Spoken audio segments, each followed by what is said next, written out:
नमस्कार, मी ज्योतीज रेसिपी मराठीमध्ये तुम्हा सर्वांचं मनापासून खूप खूप स्वागत आहे।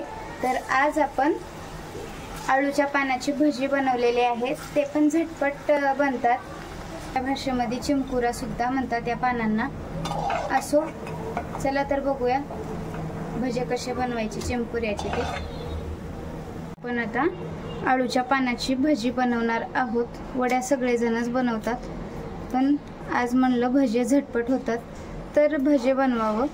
तर आता इथे मी आळूचे पानं घेतलेले आहेत आणि त्याचा देठाकडचा भाग आणि हे जे शिरा असतात त्याच्या हे काढून घ्यायच्या आहेत आपल्याला शक्य होईल तितक्या। आता ही पाने धुवून झालेले आहेत, बघू शकताय। तर आता मी हे जे मोठे जे शिरा आहे त्याच्यामधल्या ते काढून टाकायचे आहेत, म्हणजे शक्य होईल तितकं असं पान आपल्याला बाजूला काढायचं आहे। ही शीर वेगळी करायची आहे, हे बघा असं। आणि हे असे पानं घ्यायचे आहेत, जे मोठे आहेत तेच आपल्याला काढायचे आहेत। ते जर ठेवला तर नरड्यामध्ये भजी आपले काचतील। आता काढून झालेले आहेत पानं।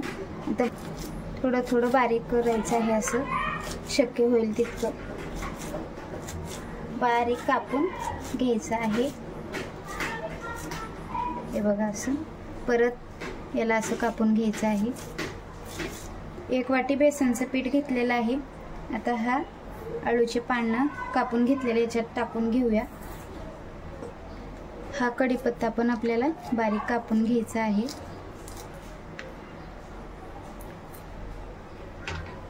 हे पण याच्यामध्ये टाकून घेऊया। हळद पाव चमचा, जिरे हातावर क्रश करून टाकायचं थोडंसं, चवीनुसार मीठ, लाल तिखट, हे तांदळाचं पीठ घेतलेलं आहे ते पण टाकूया।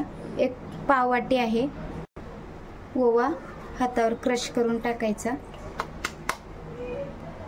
आता याला एकजीव करून घ्यायचं आहे आपल्याला, आणि थोडं पाणी करून आपल्याला याला जसं भज्याचं पीठ आपण कालवतो तसं कालवून घ्यायचं आहे। हे बघा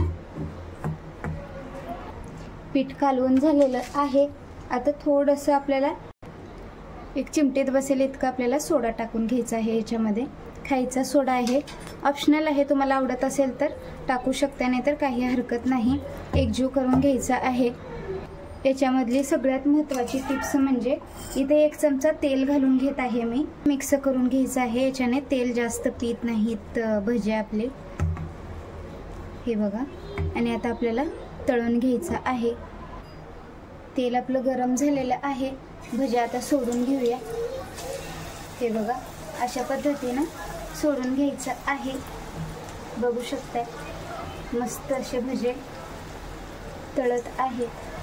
तेल गरम करून घ्यायचं आहे कडकडीत, आणि मग भजे सोडायचे आहेत आपल्याला, म्हणजे जास्त करून तेल पिणार नाहीत भजे जास्त गरम केले की। तेल थोडासा कलर चेंज झाला की आपण पलटी मारून घेऊया भज्यांना। हे बघा असं मस्त उलटून पालटून ब्राऊन कलर येईपर्यंत आपल्याला तळून घ्यायचं आहे। जास्त पण ब्राऊन काढायचं नाही। आपण हळद कमी घातल्यामुळं थोडेसे भजे पांढरट दिसतील आपल्याला, बघू शकताय मस्त असे तळून झालेले आहेत भजे। आवडल्यास लाईक करा, शेअर करा, सबस्क्राईब करा, बेल आयकॉनला क्लिक करा, म्हणजे माझे नवनवीन व्हिडिओ तुमच्यापर्यंत लवकरात लवकर पोहोचतील। आता भजे तळून झालेले आहेत, काढून घेऊया। तोपर्यंत धन्यवाद।